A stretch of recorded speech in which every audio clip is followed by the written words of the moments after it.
Hello everyone, Assalamu alaikum. How are you all? I hope you are well. Welcome back to my channel in this new video. Today's video, how to change color picture to black and white in Microsoft Publisher document. So let's started. At first open your Publisher document. In this video, I will show change color picture black to white. Now going to the insert menu option. Now for click. Then click for a picture option. Now select from picture, now click for insert option. Then insert from picture. Now resize your picture. This picture change color black and white. Now going to the recolor option.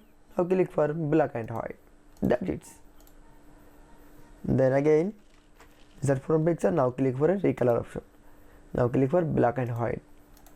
Then we show change color picture black and white in Microsoft Publisher is very easily. I hope to enjoy the video. Please like, comment, share and subscribe my channel. Thanks for watching.